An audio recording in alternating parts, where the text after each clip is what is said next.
Et salut tout le monde, c'est Monsieur Vig. Aujourd'hui les gens, je vais vous expliquer tout ce que vous devez savoir sur les guidons de trottinette freestyle, leur compatibilité, les types de guidons qu'il existe sur le marché, comment bien les choisir et comment les acheter. Bref, je vais vous dire ça tout de suite. Allez, c'est parti. Donc je vais commencer par élaborer les types de guidons qui existent sur le marché. Alors, il y a les guidons en forme de T, très simple, et il y a les guidons en forme de Y.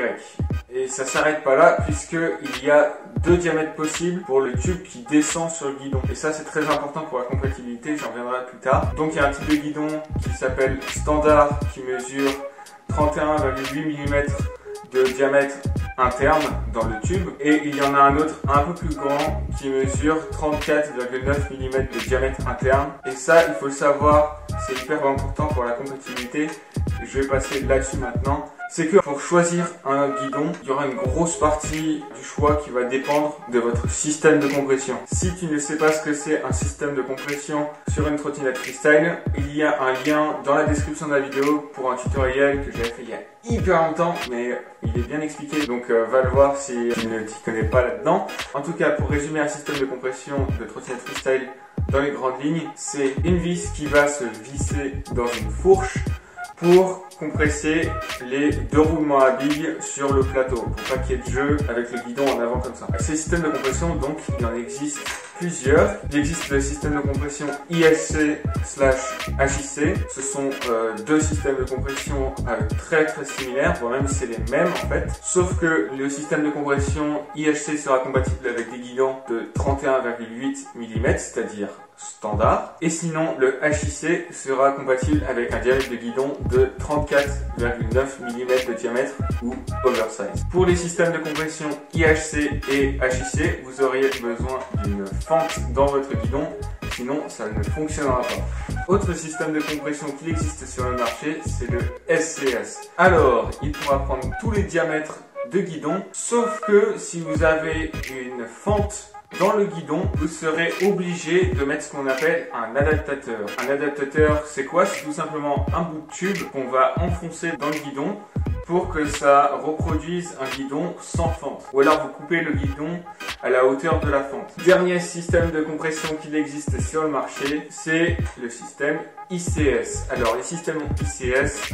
c'est très rare, même sur les trottinettes neuves. Mais en tout cas, le système de compression ICS est un peu spécial puisque c'est celui qui est le plus léger en fait. Puisque c'est le système de compression avec le moins de pièces. Sauf que il y a beaucoup de choses à prendre en compte ici, puisque le système de compression ICS a besoin d'avoir ce qu'on appelle une étoile de compression. C'est juste un écrou bloqué dans le guidon en fait, pour faire en sorte que quand on serre la vis en bas de la fourche avec l'étoile de compression, ça serre le système de compression.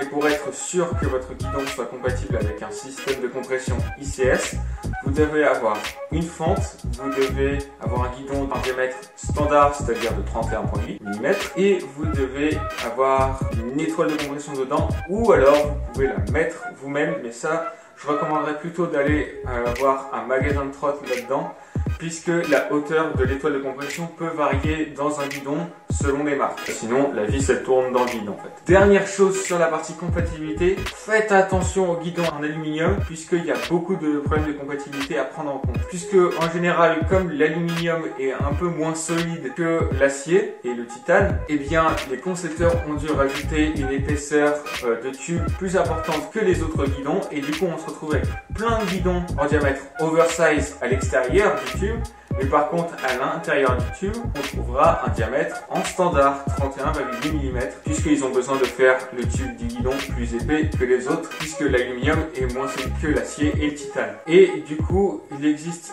deux types de guidons en aluminium. Il existera donc le diamètre en 31,8 en interne, mais en 34,9 à l'externe. Donc c'est-à-dire que quand vous prenez un guidon en aluminium avec une fente, même si vous êtes sur un système de compression IHC, vous devrez prendre un collier de serrage en oversize, c'est-à-dire avec un diamètre de 34,9 mm. Et sinon, le deuxième type de guidon en aluminium qui existe est très très rare, mais il faut faire attention, et il est compatible uniquement que en SCS. À ma connaissance, il n'y a que Aztec qui fait ça, et en fait il y a le même principe pour l'épaisseur, sauf que c'est un guidon qui est en standard à l'extérieur et par contre en intérieur c'est beaucoup trop petit pour être compatible avec un système de compression IHC ou même ICS. Voilà, ça c'était la partie compatibilité et la partie découverte. Maintenant on va partir sur la partie comment bien choisir son guidon. Alors j'ai déjà en partie faite avec la compatibilité, mais il y a d'autres choses à prendre en compte. Il existe 3 différents matériaux pour les guidons de trottinette freestyle. Il y a l'acier, l'aluminium et le titane. Mini guide achat pour finir la vidéo. Je vais différencier les 3 types de matériaux avec leur gamme. Donc les guidons en acier, ça va être le bas de gamme.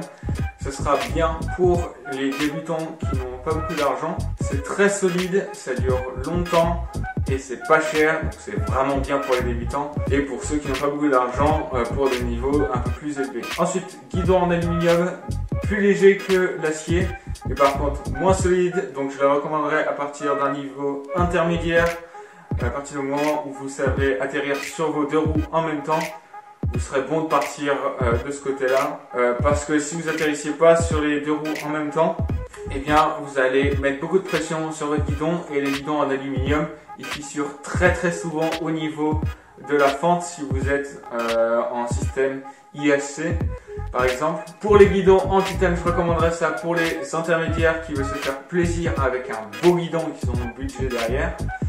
Et je recommanderais ça aussi pour les pros, puisque les guidons en titane sont plus légers que les guidons en aluminium et beaucoup plus légers que les guidons en acier. Ah, et aussi j'ai oublié que vous pourrez acheter des guidons avec une hauteur différente. Il existe plein d'auteurs de guidons sur le marché. Moi, je recommanderais à un enfant de 7-9 ans d'avoir un guidon en 58 cm de haut ou 580 mm de haut.